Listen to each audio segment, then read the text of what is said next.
Bueno, a ver, varias cositas. La primera es que les doy la más cordial de las bienvenidas. Y como les había comentado, hoy día nos va a acompañar Héctor Flores Aylapán, ya como se lo había dicho en la clase y como en el aula virtual, como parte de las actividades que vamos a tener en este curso.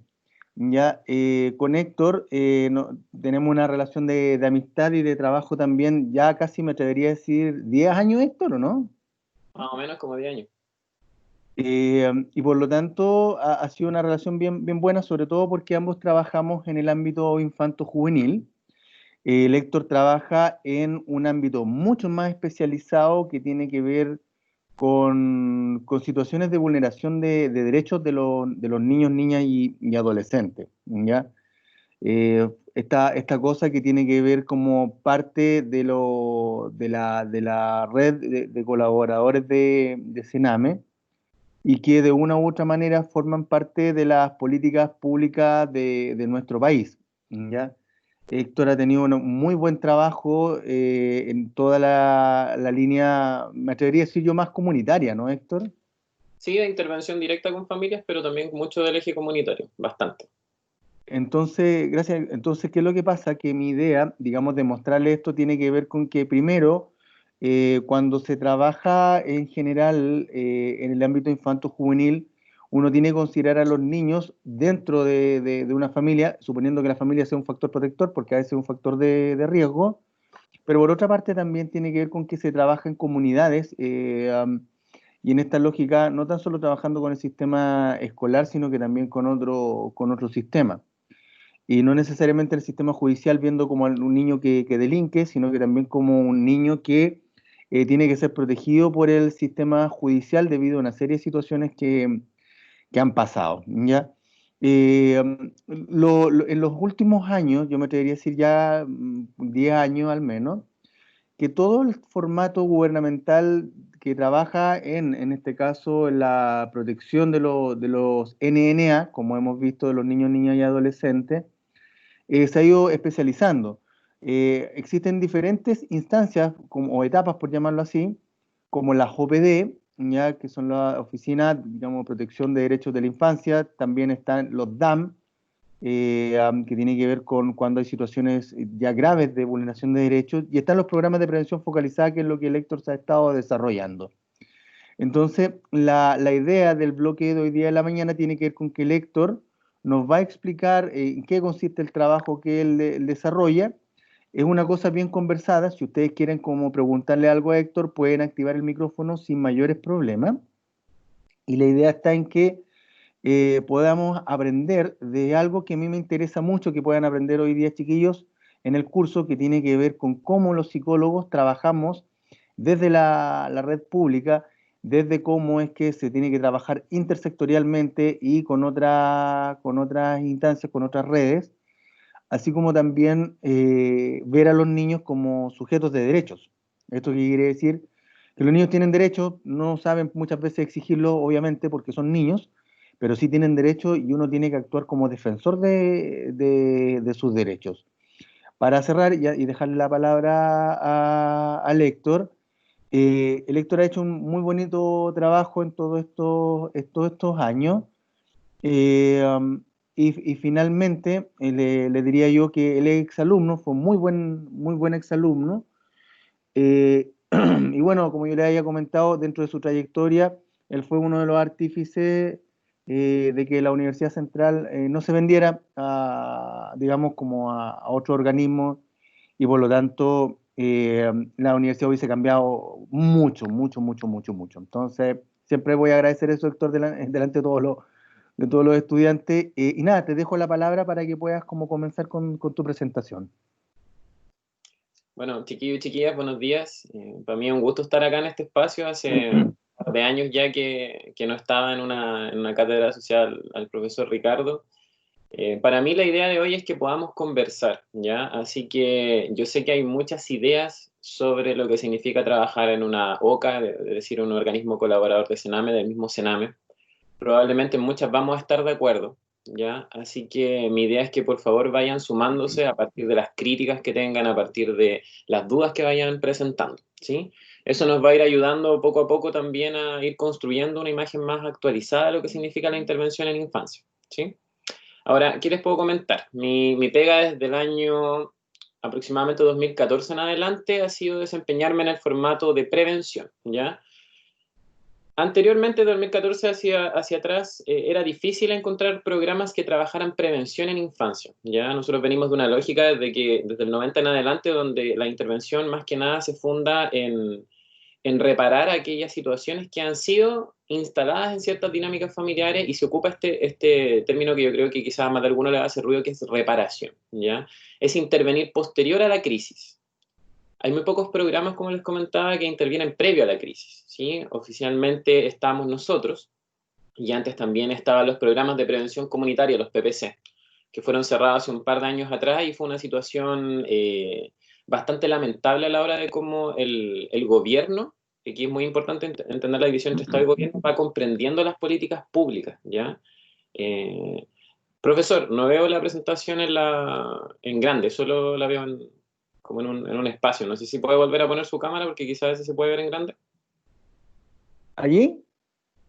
Sí, que la veo solamente en pequeño. Déjeme ver si la puedo configurar, a ver si se puede arreglar. Ahí sí, ya. Entonces, bueno, esa es la base. Dentro de lo que yo les puedo comentar que nosotros trabajamos, trabajamos psicólogos, trabajadores y trabajadoras sociales, trabajamos técnicos y técnicas en distintos ámbitos de lo social, ya sean en trabajo directamente con niñez, también con juventud y también directamente en la articulación comunitaria, ¿ya? Como programa, los PPF vienen en formato desde el 2014 en adelante, ¿ya? Yo me sumo justo cuando ya está como empezando esta transición, ¿ya? Con un enfoque mucho más orientado a poder prevenir la cronificación de vulneraciones de derechos. Es un tema súper importante, ¿ya? Ahora también voy a ser bien crítico y voy a ser bien claro con ustedes. Nosotros en Chile en la actualidad no tenemos ni ley de garantía ni ley de protección a la infancia, ¿ya?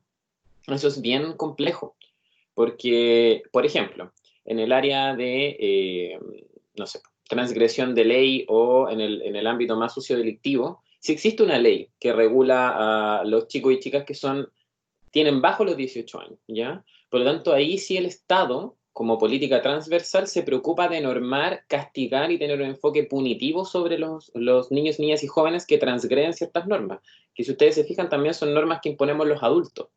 No hay ninguna ley en la actualidad que tenga una participación activa de los chiquillos en su construcción. Pero cuando hablamos de las garantías de derecho, no tenemos efectivamente una fuente o un lugar donde podemos exigir la garantía de derecho a los chiquillos, ¿ya? ¿Por qué los contextualizo en esto? Porque yo creo que hay muy buenos ejemplos, espero no herir alguna susceptibilidad aquí de algún estudiante, pero ejemplos como la Teletón, ejemplos como el programa Chile Crece Contigo, son situaciones claras que nos dan y nos apuntan a cómo en el tiempo, como en el tiempo efectivamente no tenemos un área en específica que se encargue del trabajo de niñez e infancia. En un primer momento partió salud, ¿sí? Hace ya bastantes años, yo creo que aproximadamente en los años 40 o incluso hacia atrás, teníamos una visión de salud más presente en el modelo de infancia, con niños efectivamente que no podían generar un transcurso de su primera infancia en forma adecuada y algunos fallecían, ¿sí? Luego pasamos a un modelo con prioridad escolar, donde teníamos estos emblemas clásicos, por ejemplo, de los gobiernos radicales, que era gobernar para educar, ¿verdad? O esta idea de que debía ir juntos, ¿ya? Luego seguimos avanzando y se provoca una de los grandes quiebres, que se le entrega la responsabilidad en área infanto-juvenil a lo jurídico, ¿ya? Y a partir de lo jurídico, ya dentro del proceso también de la dictadura, se crea el CENAME en el 79, donde la función prioritaria que tiene es administrar los recursos que del Estado se le entregan a terceros o también de la propia administración interna para poder abordar los enfoques directamente de intervención en infancia y juventud, ¿ya? Lo contextualizo en este ámbito. Si van surgiendo preguntas, por favor que me las vayan haciendo. Muy, muy a grosso modo. Hay muchos detalles también en la historia que yo también los invito a leer, es bien, bien interesante. Pero también para que se sitúen en que el enfoque que nosotros tenemos o el enfoque que nos va tutelando a la hora de llevar el trabajo es un enfoque más bien jurídico. Con los cambios que se supone se están haciendo ahora y se está legislando, vamos a pasar al Ministerio de Desarrollo Social, ¿ya? Pero bastante somos críticos respecto a que pensamos que la forma y el fondo sigue siendo la misma, solo cambiamos de ministerio, ¿ya? Y sí, de hecho, nosotros somos algunos de la idea de que debería existir un ministerio de la niñez y de la infancia, ¿sí? Pero no está en la práctica, no se visualiza y no es parte de una política pública, ¿ya? La única política pública que tenemos en infancia que garantiza prestaciones y que garantiza efectivamente un desarrollo transversal solo dura desde el momento del nacimiento hasta los 9 años, que es el programa Chile Crece Contigo, ¿sí? Se tiene como proyección seguir avanzando hasta los 18 años para generar una cobertura amplia a lo largo de todo el desarrollo que nosotros vamos a entender como lactancia, primera infancia, niñez propiamente tal y la juventud, ¿sí? Es en base a esa crítica, en base a ese análisis que yo les voy a comentar dónde contribuimos nosotros. Ya nosotros siempre nos definimos como uno de los primeros eslabones de la cadena a la hora que una familia se suma a alguna prestación profesional en el área de protección especializada, ¿sí? Entonces ahí emerge el PPF, que son los programas de prevención focalizada. Focalizada significa que trabajamos en un territorio en específico, ¿ya? Ahí les voy a ir mostrando que efectivamente la Protectora de la Infancia, que es la organización colaboradora en la que yo me desempeño, tiene más o menos 120 años de trayectoria. Le pido, profe, que vayamos avanzando en la diapositiva. Bueno, como le digo, nosotros tenemos más de 120 años de trabajo con niños, niñas y jóvenes del país. Esto se remonta a la Guerra del Pacífico, para que ustedes se vayan dando cuenta cuando yo les decía que nos teníamos que remontar bastante hacia atrás, ¿ya? La protectora parte con un enfoque que se le llama de caridad o beneficencia, ¿ya? Que también, para serles bien transparente, significa que un grupo de personas de élite se reúnen, visualizan a estos niños, niñas y jóvenes que quedan en una situación de abandono, tras de que los padres y las madres se vuelven activos en el proceso de Guerra del Pacífico, los acogen y comienzan a entregar almuerzos, comienzan a brindarles techo, ¿sí? Comienzan a brindarles un pequeño o un primer concepto de protección, ¿ya? Luego eso se va oficializando de mayor medida cuando traen congregaciones religiosas desde Europa para que se vayan haciendo cargo, porque cada vez estos niños son más, ¿ya? Porque muchos de esos padres y madres que participan activamente en la Guerra del Pacífico no regresan, en este caso a Santiago, que es donde parte la iniciativa, ¿sí?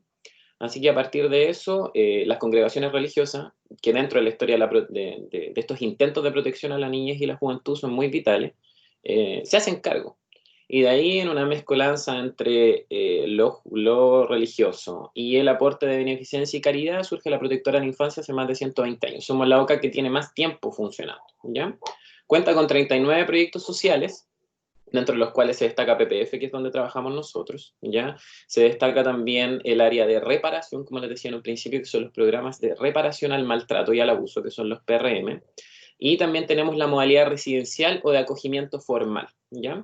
Que son residencias que se van dividiendo por tramos de edad y según la necesidad de los niños, niñas y jóvenes. Y tenemos también 11 establecimientos educacionales. Trabajamos en la línea de jardines infantiles, protección especializada y establecimientos educacionales técnicos, ¿sí?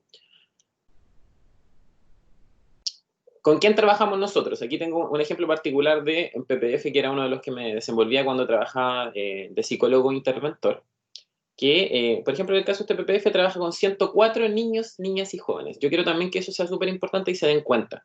Para un equipo de aproximadamente 12 a 15 personas, la población objetivo con la que nosotros trabajamos siempre es más de 100 en la actualidad.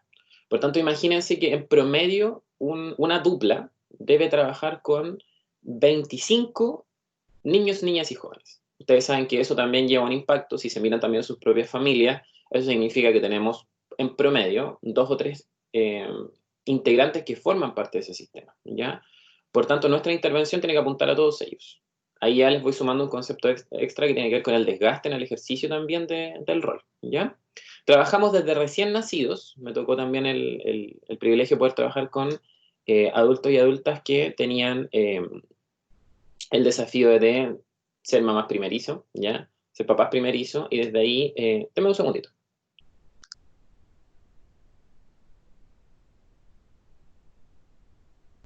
Mamás, como les decía, mamás primerizas, papás primerizos y trabajando recién nacidos los niños, ¿ya? Significa coordinar acciones con el ámbito hospitalario, coordinar acciones con el sistema de atención primaria en salud y también en algunos casos la secundaria cuando requieren alguna atención especializada a los adultos y adultas, ¿sí? Trabajamos con ambos sexos, no tenemos discriminación a partir de eso, y tenemos aquí claramente las vulneraciones que nosotros apuntamos, ¿ya? Que tienen que ver con el maltrato leve a moderado, que ahí se los voy a ir explicando qué significa, la negligencia parental y marental, o de los roles sociales parentales y marentales, y ser testigo o víctima de violencia intrafamiliar, ¿ya? Súper importante aquí, chiquillos y chiquillas, que es no constitutiva de delito, ¿ya? Cuando es constitutiva de delito pasa a otro formato, que también se los puedo ir explicando en la medida que a ustedes les va interesando y me puedan ir haciendo preguntas, ¿sí? Ahí tenemos algunos ejemplos de las dependencias de cómo se trabaja, y es súper importante también cómo se configura la palabra más en clínica, el setting es súper importante para poder abordar también esas sesiones.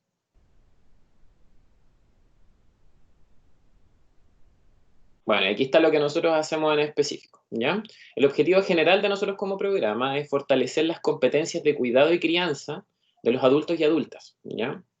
Súper importante el concepto de que trabajamos desde un enfoque restitutivo, ¿ya? Es decir, tenemos que restituir los derechos que han sido vulnerados. Para eso tenemos que generar las condiciones y crear los mecanismos al interior de los sistemas familiares y en conjunto, obviamente, con ellos, para que no sigamos teniendo vulneraciones de derechos tales, como les decía, la negligencia moderada, que los chiquillos sigan siendo testigos o víctimas de violencia intrafamiliar, que sigan siendo testigos o víctimas de maltratos psicológicos y físicos, y sobre todo evitar la cronificación, es decir, que no se vuelva una dinámica continua en las relaciones de los integrantes de la familia y que traiga con eso, por ejemplo, daños en la esfera emocional o social de los chiquillos. ¿Ya? Tenemos los objetivos específicos que aparecen ahí, como bien está descrito, desde el año 2017 que se genera un cambio. También es importante comentarles que se van revisando las bases técnicas aproximadamente cada 3 años y se van incorporando algunos cambios. ¿Ya? ¿Qué tenemos que hacer nosotros? Fortalecer los recursos personales de los niños, niñas y adolescentes. ¿Ya? Fortalecer las competencias, recursos parentales y marentales de los adultos a cargo. Ahí hacemos la diferencia entre padre, madre y adulto a cargo. ¿Ya? Porque tenemos la parentalidad y marentalidad biológica y la parentalidad y marentalidad social, que quizás alguno de ustedes ha tenido también la fortuna de poder ser criado o generar su proceso de desarrollo con terceros, ¿sí? Abuelos, abuelas, tíos, tías, también padrinos, madrinas que funcionan dentro de este proceso también de cómo las familias extensas se van haciendo cargo de los procesos de desarrollo de los niños, niñas y jóvenes, ¿sí?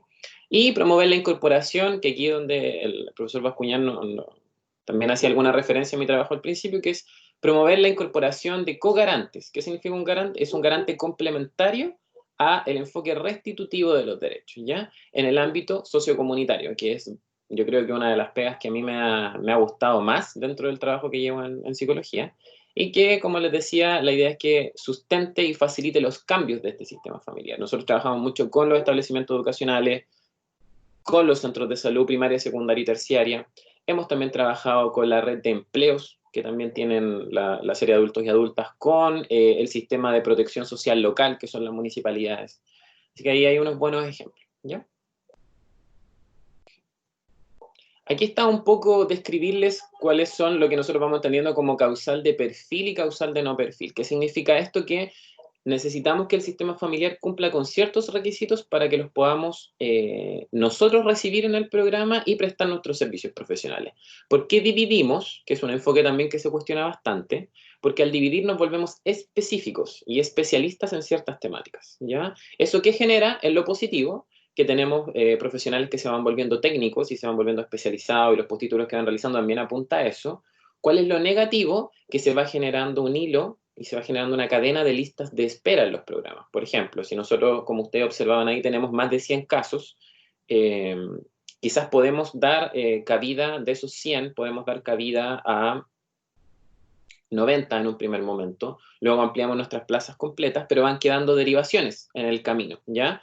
¿Qué significa esto? Que podemos tener la familia, si somos 100, la familia 102 no puede entrar de inmediato, por lo tanto debe esperar a que egresemos a los cupos que están disponibles. Eso hace que, por ejemplo, en una situación de maltrato pueda pasar de moderado a grave, es decir, que pueda tener correlato o impacto a nivel jurídico y a nivel de fiscalía, por ejemplo, o procesos punitivos para los adultos y adultas que transgreden, o en el ámbito penal, ¿ya? Para que se entienda. Y eso hace que no logre pasar por nuestro programa y pase programa inmediatamente de reparación al maltrato, ¿ya? Eso hace que los programas se empiecen a saturar. Que ahí es donde yo les decía que como no tenemos una ley que garantice la intervención ni asegure plazos, un niño o niña joven puede estar en lista de espera aproximadamente un año, que es lo que garantiza más o menos el servicio, que desde ahí en adelante ellos tienen la obligación de generar las instancias para que ingrese. Pero piensen en un año de vulneración, en un año de maltrato.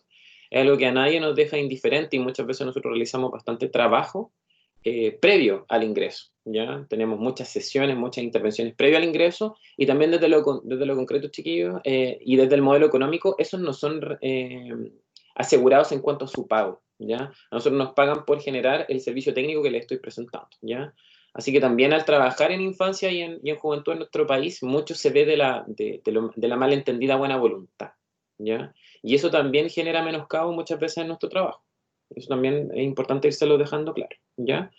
¿Cómo definimos estas tres causales? Como les decía, maltrato físico o emocional, negligencia leve moderada y violencia intrafamiliar.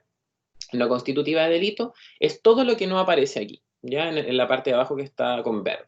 Primero, testigo de violencia intrafamiliar constitutiva de delito, es decir, que tenga causas abiertas en el ámbito penal, ¿ya? ¿Y eso qué significa? Que los chiquillos han sido testigos de experiencia donde los adultos y adultas pueden terminar en servicios de urgencia, en servicios asistenciales hospitalizados, que están teniendo conflictos actuales en procesos, por ejemplo, penales, donde el papá o la mamá deba salir del hogar por violencia grave, ¿ya?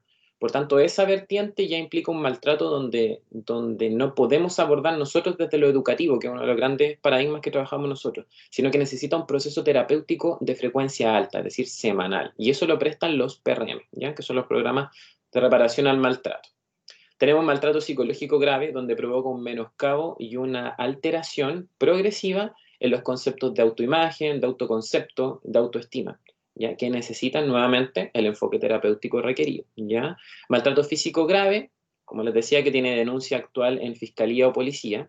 Eso significa que junto con la constatación de lesiones, junto con el trabajo muchas veces a nivel físico que hay que realizar también un trabajo a nivel personal sobre esas huellas que con el tiempo se van volviendo invisibles desde lo visual, pero muy patentes desde lo emocional, ¿ya? Negligencia grave o crónica, ¿qué significan? Descuidos graves, como dice la palabra, en la crianza, en el ámbito de salud, en el ámbito escolar, en el ámbito de la higiene, en el ámbito de la presentación personal, en el ámbito del acceso incluso a los servicios, por ejemplo, de protección social, a los servicios de protección especializada, es decir, un niño o niña joven que ve menoscabado en la práctica sus derechos por acciones concretas de los adultos y adultas que deberían garantizarlos, ¿sí?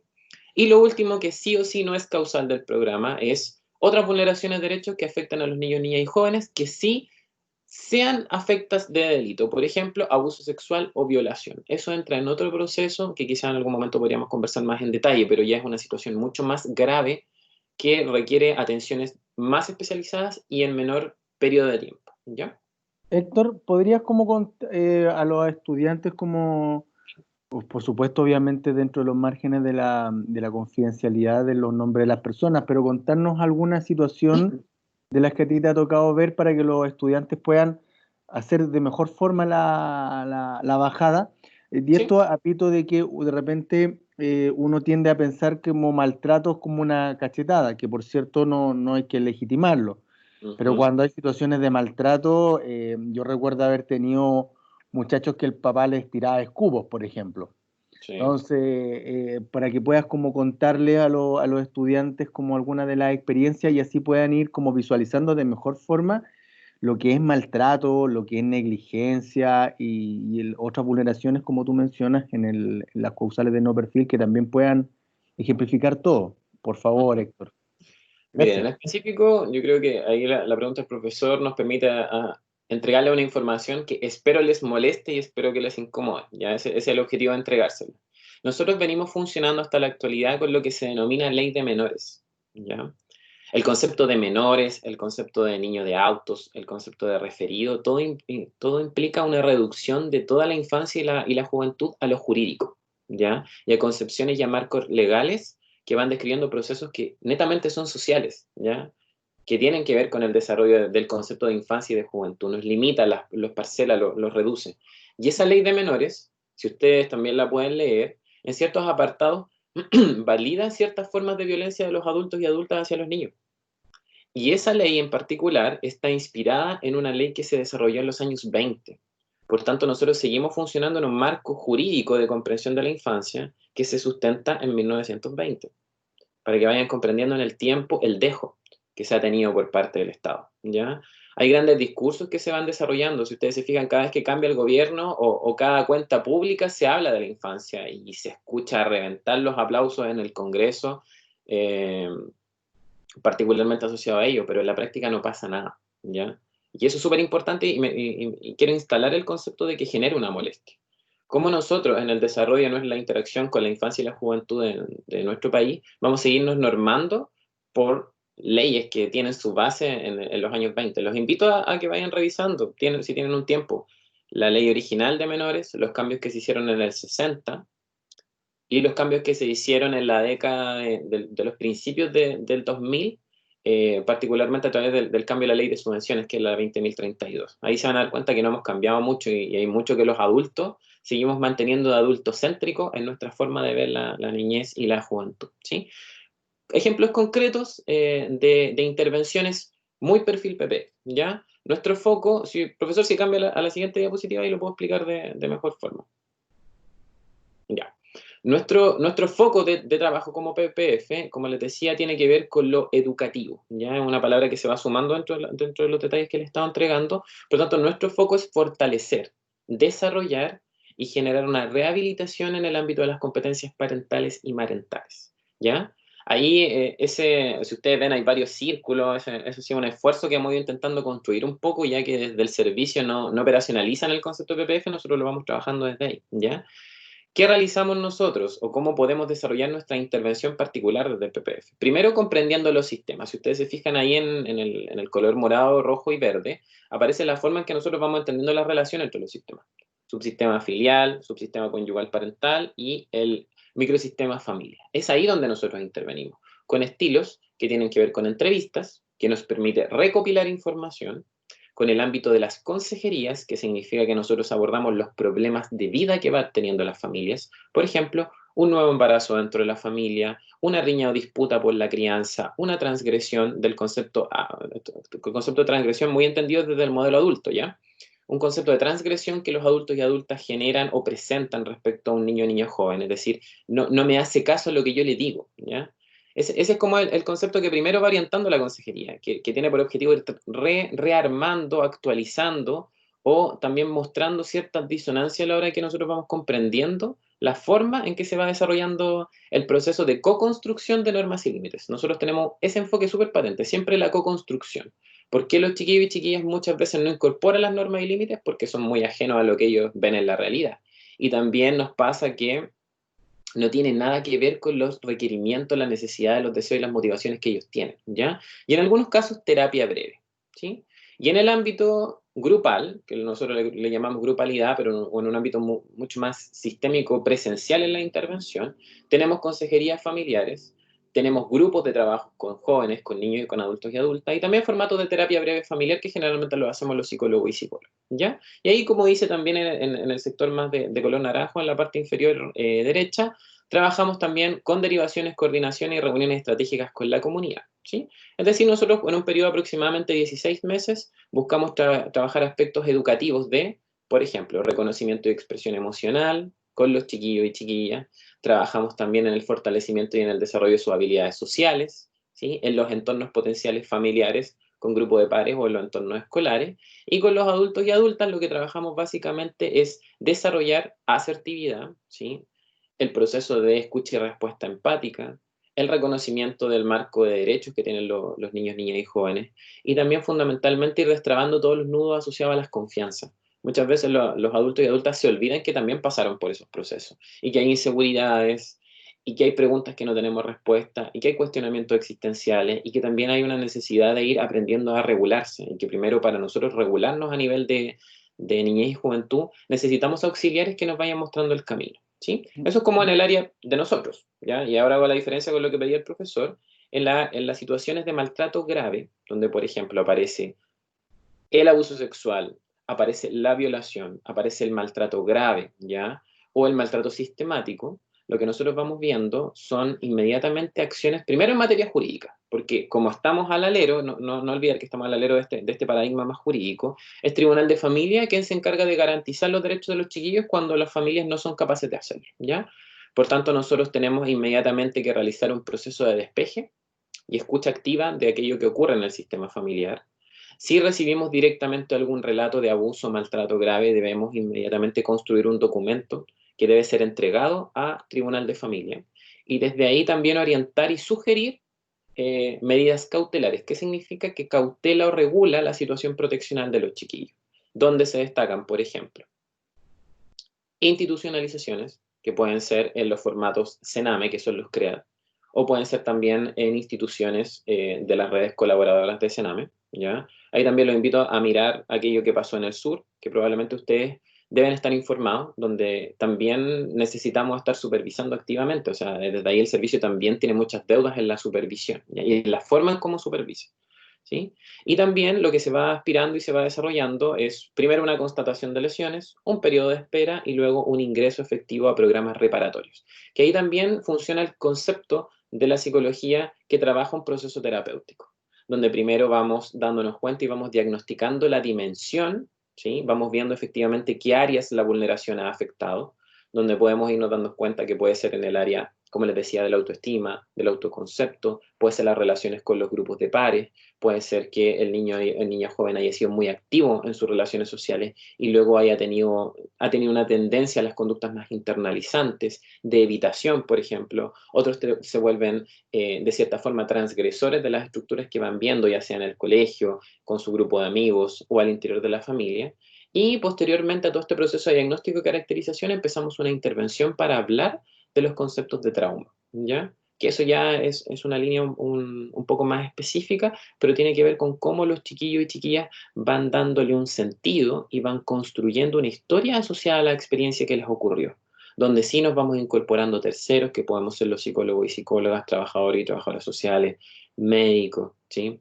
Que vamos ayudando a explicarle y que se vaya explicando a sí mismo la experiencia que sucedió y también vamos fortaleciendo sus recursos personales. ¿Ya? ¿Para qué? Para que este concepto que está dentro de nosotros siempre muy presente y que se habla mucho de él también, que es la resiliencia, vaya haciendo su trabajo, que es decir, la capacidad de poder salir adelante y poder hacerle frente a las situaciones complejas que van ocurriendo. ¿Ya? Generalmente ambos procesos en esta diferencia que le estoy presentando se demoran aproximadamente 12 meses o a veces más. ¿Ya?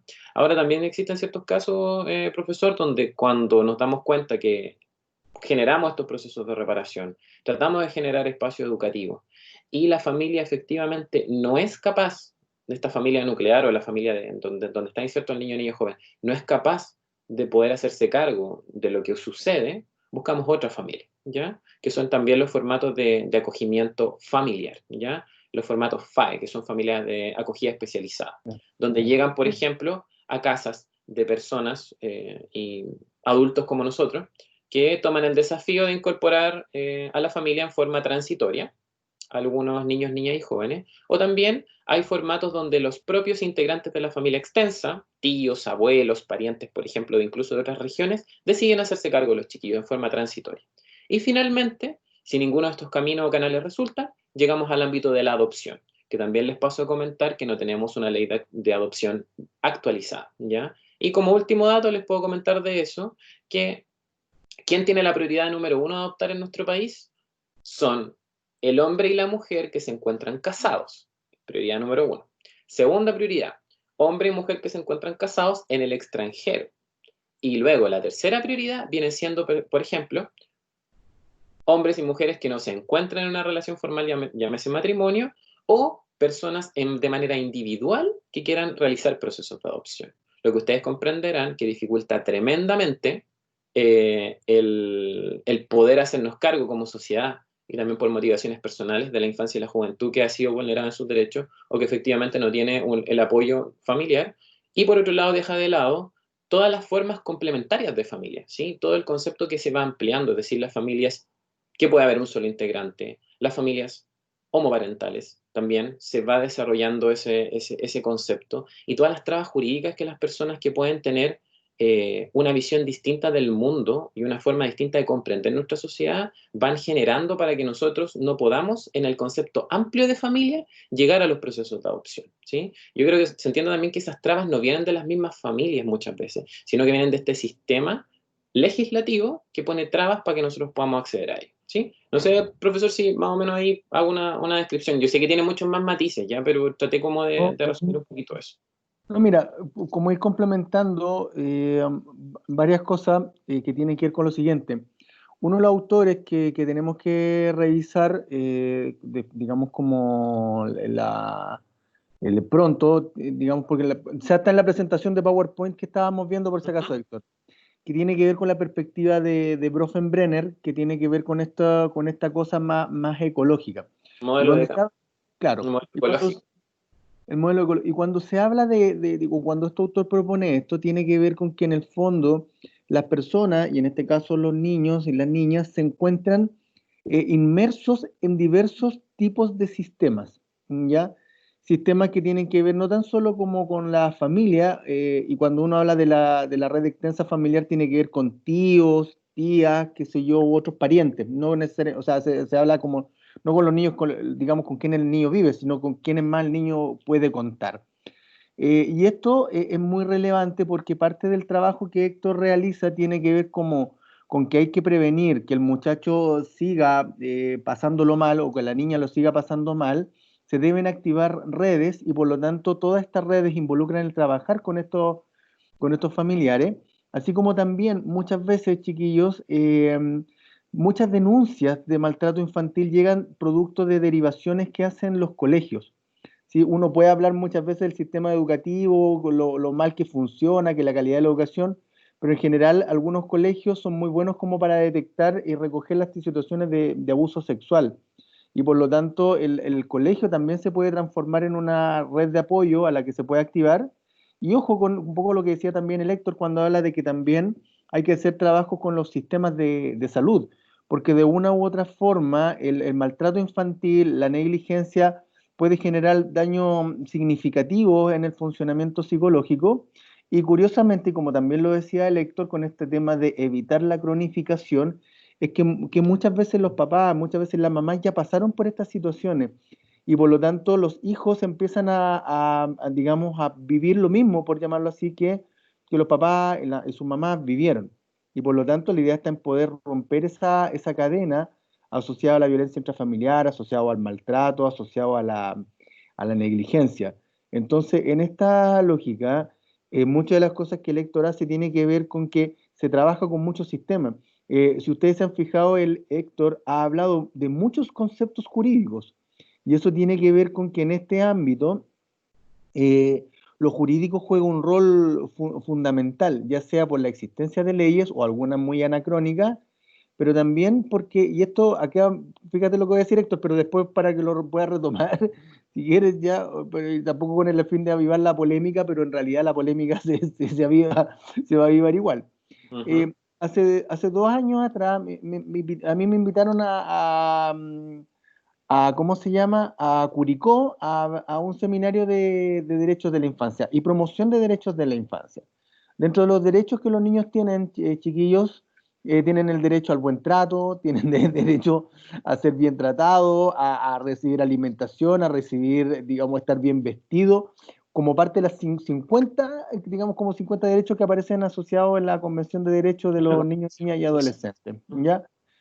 La cosa es que estando allí, yo estaba sentado en la segunda fila porque era de los invitados importantes, pero no era más importante obviamente que el alcalde, que algunos concejales y gente del Congreso. Ya, curiosamente los concejales no llegaron, el alcalde tampoco llegó, la única autoridad que llegó eh, fue la subsecretaria digamos como ya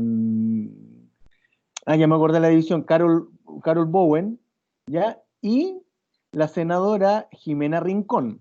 Lo digo con estos nombres porque fue la senadora Jimena Rincón la que se decidió este comentario, que por cierto es muy decidor de todo lo que el Héctor está mencionando, ¿ya?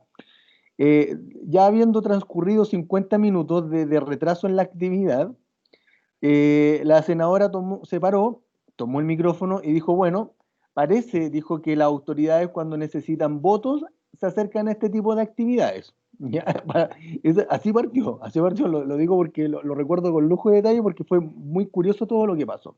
Ujú. Y ella empezó a hacer notar de que en general todas las autoridades, independientes del color político, hablan mucho de la infancia, ya hablan mucho de la adolescencia, ya, pero dijo, según ella, y estas son sus palabras, dijo que en el fondo el Estado chileno se estaba preocupando de la infancia y de la adolescencia producto de las tasas de delincuencia y donde se empezaba a decir de que como hay muchos niños y niñas que estuvieron institucionalizados y que el sistema chileno no sirvió, y ahora son delincuentes y andan haciendo portonazos.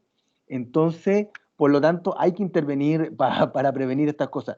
Pero como comenta el lector, tiene una gran preponderancia el enfoque muy delictivo, muy punitivo. Y en ese sentido, muchas veces visualizar a un niño o una niña, nuevamente, como les comento, un niño que tiene que estar vestido, un niño que debe ser bañado, un niño que debe ser bien alimentado, que debe ser bien tratado, que le deben decir que lo quieren mucho. Curiosamente, claro, esas cosas faltan en este tipo de familias que a veces se invisibilizan, porque en el fondo muchas veces la preocupación más política, más gubernamental, tiene que ver con que hay que preocuparse de los niños y niñas que roban porque en el fondo ellos no fueron bien tratados, cuando en realidad todo esto es un enfoque mucho más amplio que tiene que ver con incluso con que los niños de ahora son los adultos que el día de mañana van a dirigir nuestro país o van a dirigir nuestras vidas, son los que nos van a cuidar si somos adultos mayores, etcétera, etcétera. ¿Ya? Gracias, Héctor, por la pausa y por favor continúa. No, yo creo que, mire, yo creo que es un buen espacio para también ir planteando algunos contrastes de ideas. Bueno, particularmente la senadora Rincón es uno de los técnicos que está instalado en el Senado con los que las personas que trabajan activamente en infancia, no estoy hablando de una infancia declarativa política, en el sentido político partidista, sino que las organizaciones que se agrupan y trabajan por la infancia y la niñez, puede dialogar. Hay personas que están dentro del Congreso. Yo creo que quizás a alguno, más de alguna, le va a sonar el diputado Zafirio, ¿ya? El diputado Zafirio es uno de los que golpea la mesa más fuerte, ¿ya? Se supone, dentro de sus discursos, ¿ya? Que incluso plantea temáticas asociadas a yo no voy a hablar con ninguna oca. Lo plantea directamente así, cuando hay veces personas que llevan años de trayectoria en infancia, y no estoy hablando de años solamente en atención, sino que en la participación y generación de respuesta a esta ausencia de políticas públicas. Y él simplemente dice que no va a hablar con ellos. Pero en los momentos decidores, cuando hay que discutir el ámbito técnico, cuando hay que conceptualizar, donde hay que tocar temas, por ejemplo, como autonomía progresiva, que nos da para una clase completa para conversar, ¿sí? Que es la preocupación del desarrollo completo de los chiquillos y chiquillas, los conceptos de participación, los conceptos de autonomía. El diputado no tiene los conceptos técnicos para poder desarrollar ideas asociadas a ello. Por lo tanto, ¿por qué les instaló esto? Uno, porque me tocó trabajar en el postítulo que hice en Infancia y Juventud y Derechos con las personas que tenían que dialogar con estas autoridades, y lo hago entre comillas porque son autoridades desde el punto de vista más punitivo jurídico, pero no son autoridades que creen leyes asociadas con lo que nosotros necesitamos, ¿ya? Situados en infancia. Y claro, decía que las grandes trabas, muchas veces ellos trabajaban años en propuestas de ley, ¿ya? Se trabajó en los gobiernos de Michelle Bachelet, se trabajó en el gobierno de Sebastián Piñera también, en generar proyectos o iniciativas donde la comunidad civil organizada participaba en la construcción de propuestas que eran anuladas directamente por los ejecutivos de ese tiempo, ¿ya? Entonces también quiero que se entienda que viene desde ambos lugares, ¿sí? Ambos gobiernos, porque hemos vivido cuatro periodos donde hemos tenido marcadas ciertas tendencias, no han sido capaces de posicionar la infancia como uno de los temas prioritarios. Y lo segundo también, como bien dice el profesor, la mayoría de los enfoques tienen que ver con ámbitos punitivos, ¿ya? Yo también los invito a reflexionar, no sé, profesor, ahí si quizá usted desde la academia nos pueda contribuir con alguna referencia, pero ¿por qué se piensa que la infancia y la juventud solo es punitiva? Porque hay muy pocos estudios en niñez y juventud. De hecho, en juventud en nuestro país, yo creo que en los últimos 20 años atrás se ha empezado a teorizar o a conceptualizar. Y una teorización y conceptualización muy de la academia, por lo tanto muy distante a los chiquillos, ¿sí? Se habla de participación, siempre se habla de cómo participar, pero en nuestras bases, por ejemplo la del PPF, que fue la tesis que yo realicé, no tenemos indicado claro desde el Servicio Nacional cómo hacer que los chiquillos participen. No hay una forma unificada, sino que se dice cada programa tenga su estilo. Pero luego, después se cuestionan los estilos mismos que tratan cada una de las OCAs de poder desarrollar, ¿sí? Y por otro lado también, junto con esto, nos vamos dando cuenta que los estudios de niñez pueden tener aproximadamente como 30 años, y ahí ya estamos hablando de otros conceptos, hablamos de áreas más desde la neuropsicología, desde las neurociencias, de los conceptos del apego, de los conceptos de intersubjetividad, profesor, pero eso se visualiza más en nuestra primera infancia, pero en juventud muy o casi nada de estudios hay. Sí, mira, yo diría varias cosas como con lo que tú comentas. Una de ellas tiene que ver con que la formación en psicología siempre, probablemente a ti te tiene que haber pasado lo mismo que a mí me pasó y probablemente a algunos estudiantes les pasa, que tiene que ver con que ven que a veces la formación está algo desconectada de algunas realidades actuales y contingentes que se dan a nivel país. Por eso a todos estos estimados estudiantes invité a Héctor, porque parte de muchas veces los comentarios que hacen los estudiantes es que conocen más de teoría y menos de cómo es que funcionan las cosas fuera de la universidad. Y en esa lógica, curiosamente, yo recuerdo que por ejemplo, al atender a niños y adolescentes, era como una opción, ya como que hay algunos que escogen atender a adultos y otros escogemos atender niños y adolescentes. En realidad yo trabajo con la familia, además de mi enfoque integrativo. Pero curiosamente, los estudiantes se encuentran, y como nos pasó a nosotros también, con una formación, yo me atrevería a decir algo reduccionista respecto de cómo es que funciona, digamos, el niño y el adolescente. Entonces, muchas veces esta cosa que uno no recibe muchos conocimientos técnicos respecto de que si un adolescente se fumó un pito en el colegio, si eso es consumo o no es consumo, ¿ya? Y a Y el veces consumo también. claro, y resulta que, claro, en esa lógica uno entra en ese tema de empezar a medir variables de personalidad, pero porque el enfoque dice que hay que medir las variables de personalidad. En cambio, hay otros enfoques contextuales que instan a que uno empiece a explorar el contexto en el cual está creciendo el muchacho. ¿Ya? Entonces, a veces esa formación que podemos recibir, que como les comento, algo reduccionista, deja, digamos, como a veces de lado con respecto a temáticas que están pasando ahora. Ya en estos momentos, por ejemplo, Héctor le está hablando de su experiencia laboral, de las cosas que hace en un PPF, que probablemente muchos de ustedes no habían escuchado nunca, que es lo que es un PPF y un programa de prevención, como dice el nombre. A veces puede sonar más de intervención, pero el norte tiene que ser con el prevenir, digamos, que esto siga desarrollándose. Entonces, cuando uno empieza a conversar estas cosas, como lo menciona Héctor, en general uno se encuentra con adultos que hasta el día de hoy validan los golpes para la educación de los chiquillos.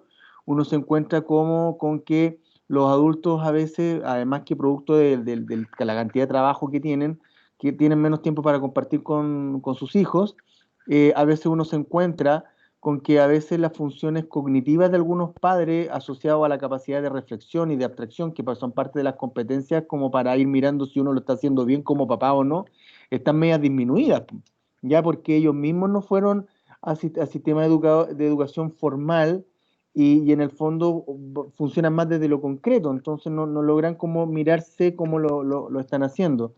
Entonces, lo que está planteando el Héctor tiene que ver con que la preocupación hacia los niños, niñas y adolescentes debería ir más allá de solamente detectar estas cosas que tienen que ver con vulneración de derechos, sino que también ir promoviendo una buena calidad de vida, porque esto nos va a permitir construir sin duda una sociedad, una sociedad mejor. En esa lógica, la invitación que yo he hecho al Héctor para que siga conversando de lo que nos trajo hoy día, tiene que ver con que ustedes puedan ir aproximándose a cómo las cosas funcionan. Eh, Porque en esta lógica, desafortunadamente, la realidad supera la ficción y por lo menos yo creo que Héctor ha visto más cosas que yo fuertes, pero tiene que ver con que niños que no tienen la posibilidad de defenderse han sido golpeados, algunos hasta el borde de la muerte. Entonces, son situaciones que en el fondo, como decía Héctor hace un rato, son muy desgastantes también para los profesionales, porque les toca ver que a veces, como le decía hace un ratito, la familia es el factor de riesgo. Ya allí el niño no puede estar en esa familia y hay que mover la red extensa.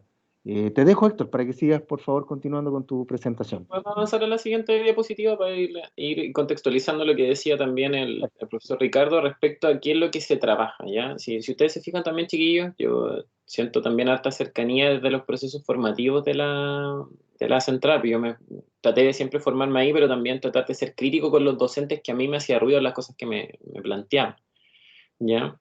Muy poco de esto que ustedes pueden leer en esta diapositiva nos forman dentro de nuestro proceso de pregrado, ¿ya? Y nos encontramos de golpe cuando salimos a la realidad. O sea, ¿cómo promovemos, por ejemplo, si ustedes se fijan en el eje de trabajo en el que está en azul, el eje de trabajo con niños, niñas y jóvenes, cómo promovemos el ejercicio de los derechos? Nos enseñan una visión mucho más desde la psicopatología, pero nos enseñan poco también desde el enfoque de los recursos, también de, como decía el profesor, desde un modelo más ecológico de trabajo. Nos muestran los modelos, pero no nos dicen cómo acceder al campo a partir de los modelos, ¿ya? Por lo tanto, una buena sugerencia que yo les daría y que nosotros también tratamos de desarrollar cuando éramos centro estudiantes, hace un tiempito ya bastante, tiene que ver con eso, con ejercicios prácticos y en terreno, ¿ya? Se nos habla mucho de la ética, por ejemplo, que nosotros no podemos intervenir hasta que nosotros estemos formados terapéuticamente. Estoy totalmente de acuerdo con eso, formados en el ámbito terapéutico, pero sí como actores, como sujetos políticos, sí podemos desarrollarnos en otras acciones, por ejemplo, mediante voluntariado, si los pueden hacer, los invito a que lo realicen, observaciones participantes en ciertos procesos comunitarios de organizaciones de lo que se construye como localidad. Y ahí también vamos aprendiendo esto y nos va nutriendo, por ejemplo, la promoción y el ejercicio de los derechos de los chiquillos y chiquillas, ¿sí? Entender cómo participan, entender cómo promover los espacios, porque muchas veces los chiquillos quieren hablar, pero no tienen dónde. ¿Ya? Y también estos conceptos que a veces se ocupan como de consejos consultivos en las áreas locales o municipales. ¿Qué significa el consejo consultivo? Invitar a los niños, niñas y jóvenes a actividades que den un discurso y luego sacarlos. Y finalmente nunca participan en las construcciones de sus propios derechos. Si ustedes se fijan, hay algo bien interesante. Por ejemplo, si tú teniendo 14 años transgredes una norma del mundo adulto, eh, entras directamente por ejemplo, entras directamente a una propiedad privada, realizas un hurto o un robo, tienes consecuencias en materia punitiva, ¿sí? Te obligan a generar procesos de incorporación a programas. Pero si yo como joven, por ejemplo, y que todavía no cumplo los 18, quiero votar, no puedo. Pero sí, para ser castigado me ven como par los adultos, pero para votar no me ven como par. Si me quiero casar como alternativa de vida, tampoco puedo hacerlo de forma voluntaria y autónoma, ¿sí? Si yo me doy cuenta de que mi sexualidad física, con lo que yo me desenvuelvo y me relaciono con las otras personas, no va en coincidencia con la sexualidad que yo efectivamente siento, percibo, se lo digo en esas palabras simples, obviamente hay más tecnicismos, pero se lo digo así. ¿Por qué? Porque el mundo adulto lo mira de una forma en que tú no tienes la posibilidad directamente de decidir respecto a tu sexualidad. Lo decidirás después de que seas adulto, como que el adulto es la meta, ¿ya? Pero los chiquillos son hoy día. Por tanto, es bien importante que ustedes se puedan dar una vuelta y revisar la Convención Internacional de los Derechos de los Niños y Niñas. Es bien interesante lo que aparece en estos más de 50 artículos, ¿ya? Y siempre recordar que son derechos humanos. Por ejemplo, cómo construir o cómo co-construir normas y límites. Si el papá o la mamá dice que se tiene que acostar a las 8 y el niño se quiere acostar a las 9, en lo práctico, ¿cómo hacerlo? ¿Tendré que intervenir terapéuticamente para eso? ¿Tendré que desarrollar espacios de consejería sobre los problemas de vida? ¿Tendré que educar respecto a teorías del desarrollo? ¿Cómo facilito en los chiquillos y chiquillas el reconocimiento emocional? De darnos cuenta qué les pasa. ¿Será solamente rabia? ¿Será rabia y pena? ¿Será rabia y ansiedad o angustia? Es muy importante también ir reconociendo eso y no sé cuánto también nos dejan claro en ese tema dentro de nuestra formación de pregrado, ¿sí? Los otros conceptos que tienen que ver con los otros tres puntos, yo creo que los toqué en la reflexión inicial. Si pasamos, por ejemplo, el trabajo con el sistema familiar, cómo se trabajan los estilos de comunicación, ¿ya? ¿Cómo se trabaja diálogo? Nosotros tenemos, espero que todavía siga existiendo el ramo orientado a técnicas de intervención, ¿verdad? Y ahí se pasa mucho de los estilos de comunicación. Estrategias de crianza. ¿Qué significa esto? ¿Cómo yo de afuera le puedo venir a decir a un tercero cómo criar? ¿Podemos hacerlo realmente? La asertividad, aprender a decir las cosas de una forma en que el otro las comprenda y que el otro se sienta respetado también, ¿ya? Y la empatía, que algunas escuelas, ¿ya? Yo me acuerdo en una sesión que tuve con un profesor de cognitivo conductual en el tiempo que yo estudiaba, yo le traté de decir que quería hablar más de la empatía, o quería, que a mí me había pasado en un proceso de formación cuando todavía estaba en la práctica, que sentía que la empatía había definido mucho el relato del adulto. Y me decían, el profesor, referente al tema de la empatía, conversemos después. Estamos en un modelo más cognitivo de comprender la situación. Entonces yo decía, pero ¿cómo lo podemos dejar apartado? Al parecer también la escucha empática y la respuesta empática es promover también la sintonía y el vínculo.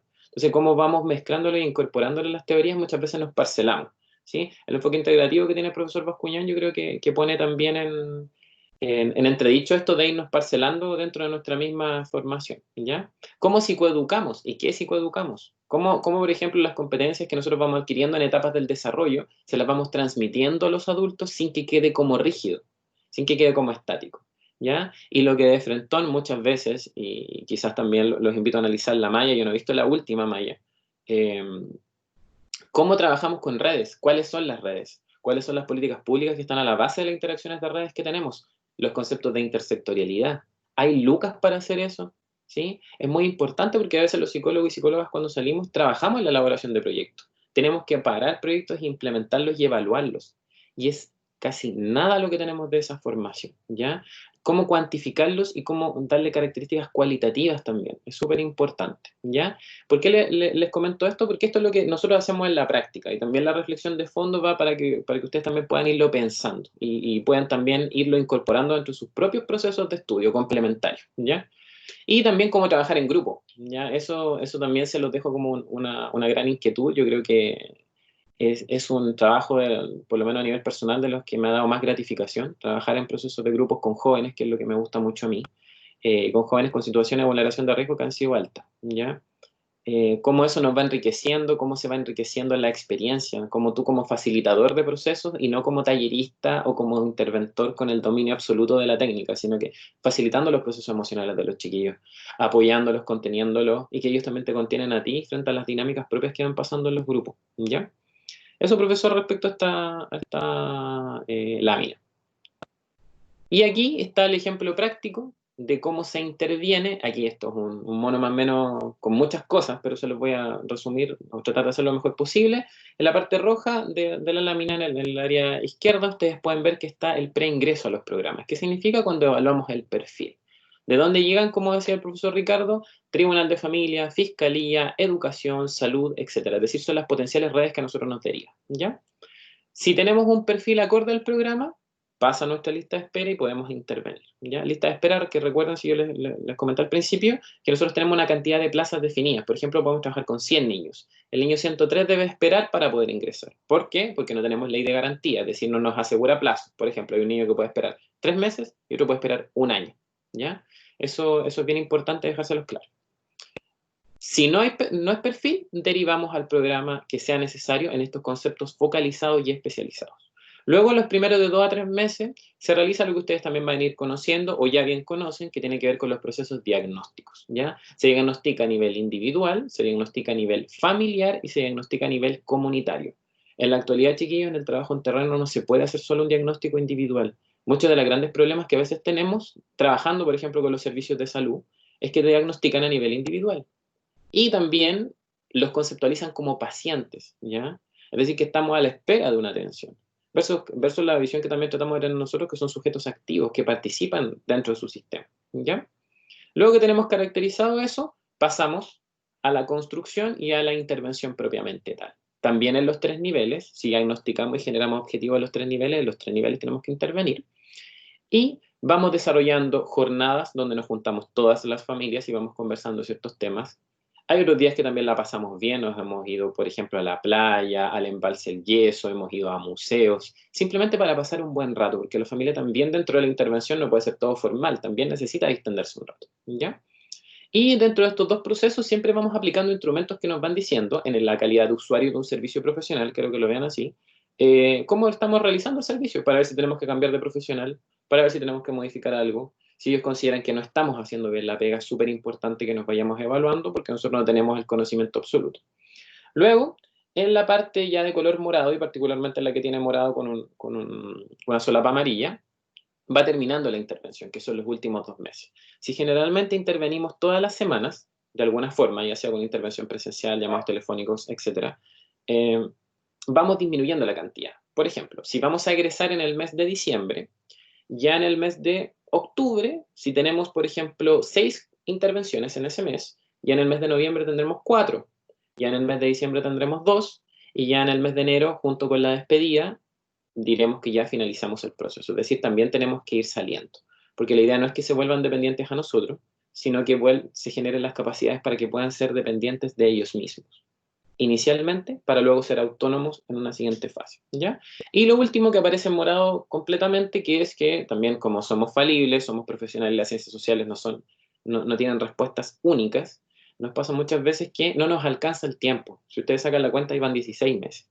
Por lo tanto, podemos pedir una prórroga, es decir, más tiempo con nosotros, el niño joven, que puede ser mínimo 3, máximo 6 meses. Y ahí completamos los objetivos o creamos objetivos nuevos, ¿ya? Que nos pasa bastante. Yo creo que a los que se dediquen a la terapia más, a la psicoterapia, más desde lo que nos forman en pregrado, la lógica también va muy ligada a que vamos generando motivos de consulta, fijamos objetivos, y cuando vamos a terminar van apareciendo nuevas características de este sistema, que hacen que muchas veces se continúe la intervención.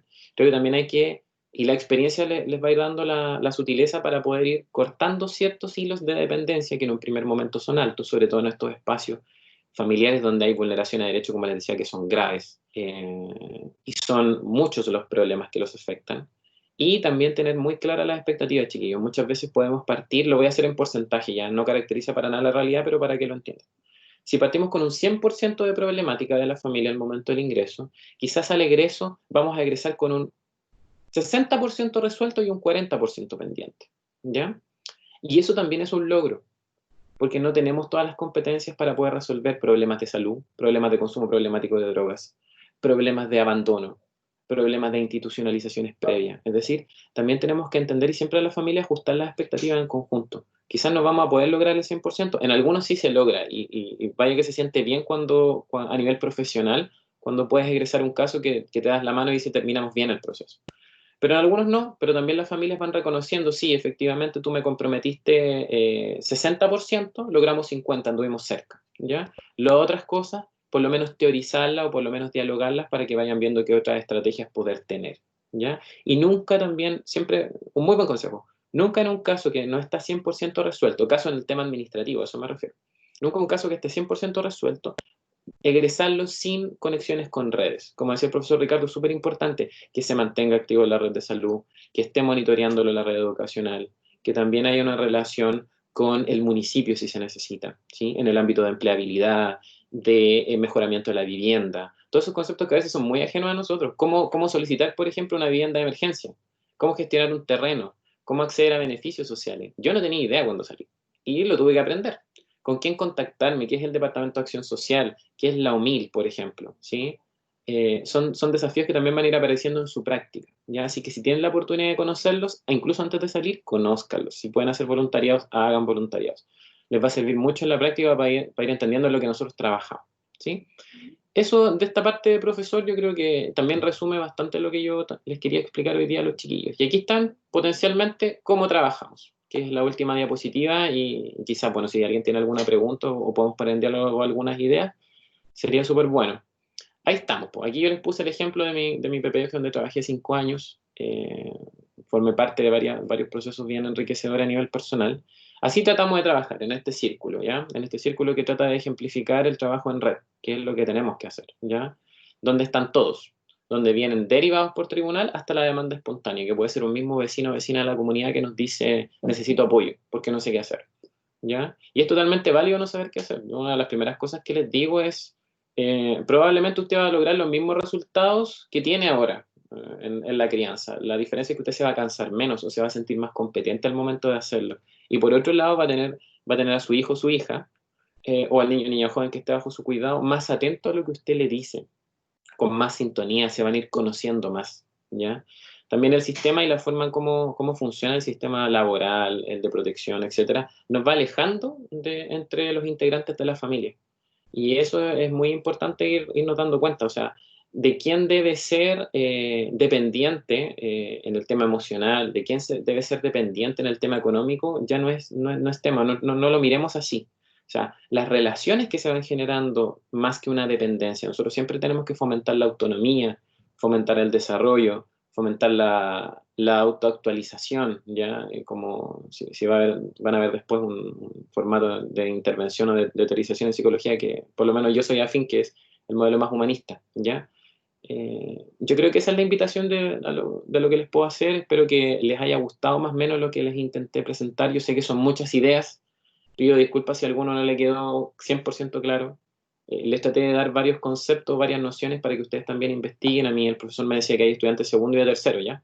Yo en ese tiempo también tenía muchas dudas, muchas preguntas, así que ojalá que se las sigan haciendo. Eso es lo más importante, más que tener la respuesta, es seguir haciéndonos las preguntas, porque van apareciendo. Cada familia con la que nosotros intervenimos son un montón de preguntas nuevas que van apareciendo.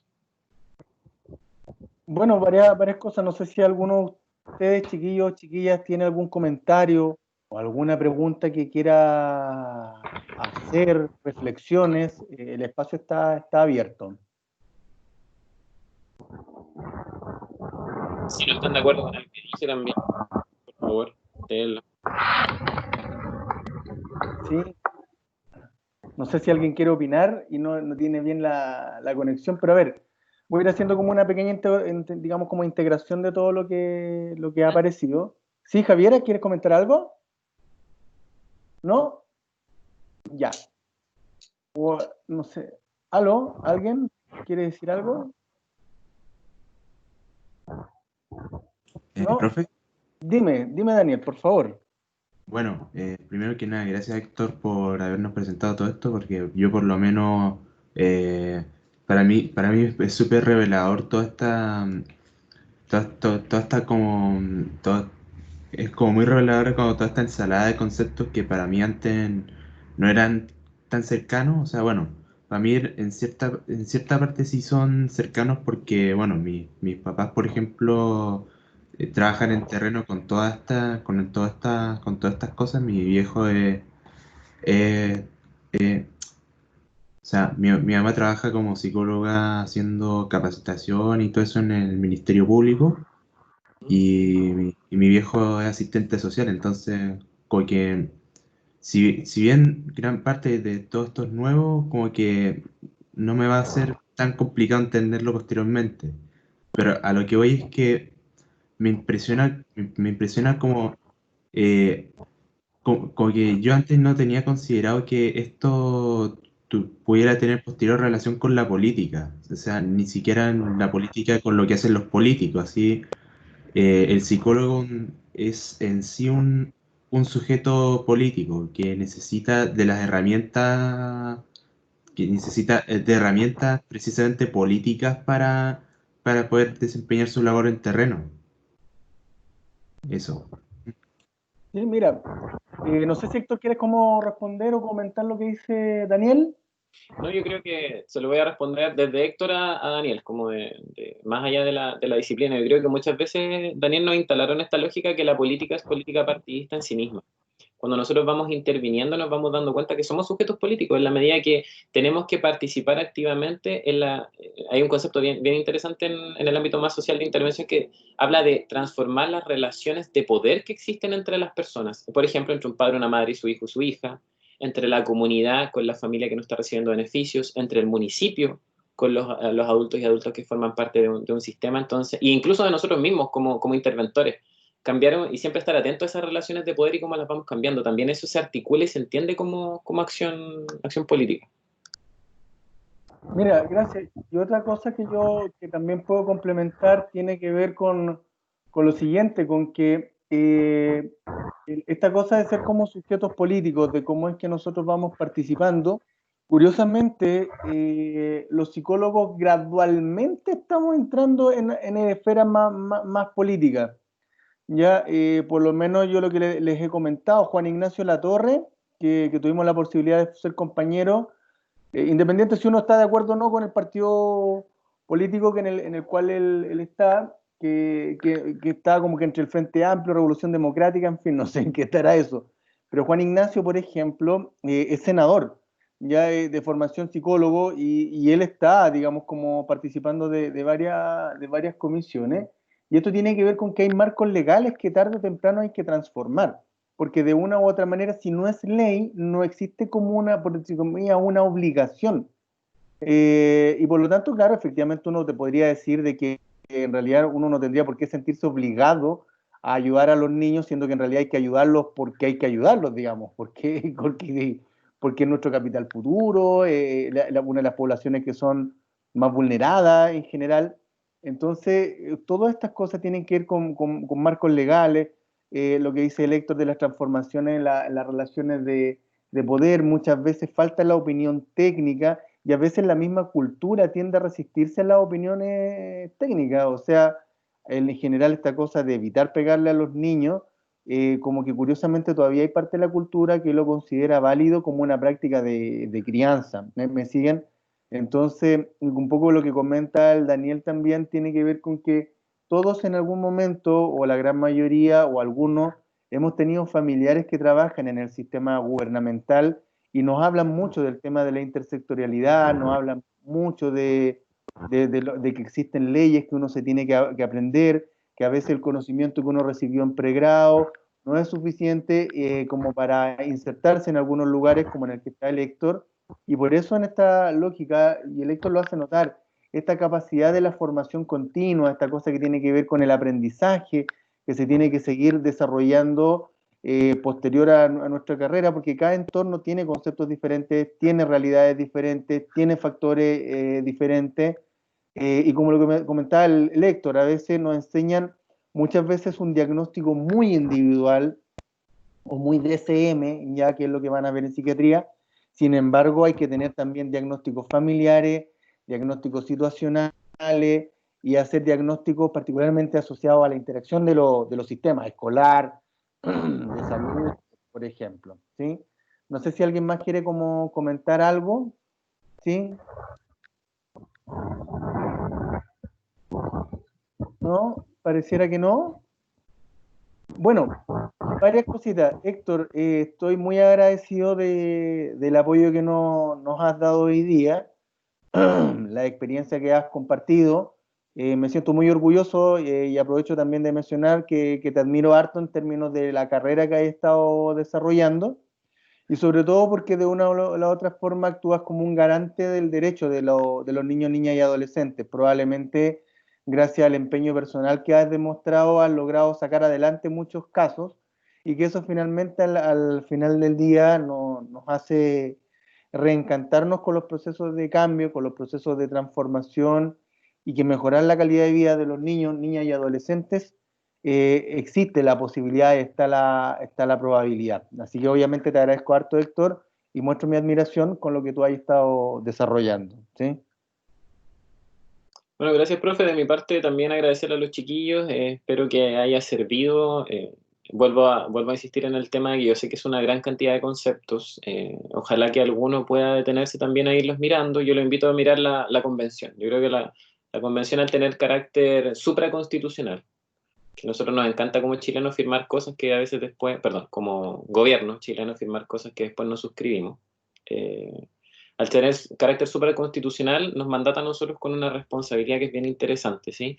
Y lo último también, instalar, de hecho ayer me tocó reunión de apoderados y veía en una de las planificaciones que tenía el profesor que decía los deberes escolares, ¿ya?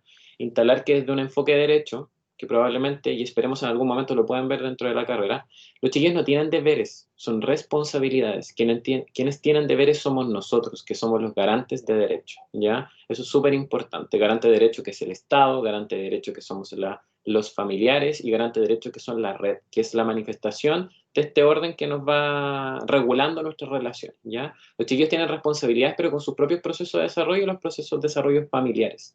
Entonces, a la medida que vamos cambiando esas nociones, también vamos incorporando una forma distinta de verlos.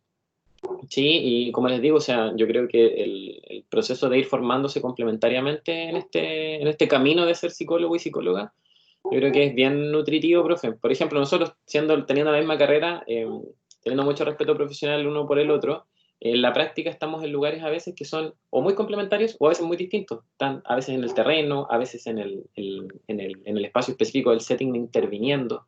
Así que también invitarlos no solamente a que piensen que la terapia va a ser la única forma o fuente de ejercer su profesión. Muchas veces lo ejercemos en terreno. Siendo gestor comunitario, yo tengo un muy buen amigo, Sergio, que él trabaja como gestor comunitario en el sector de Peñalolén, articulando las comunidades, postulando a proyectos.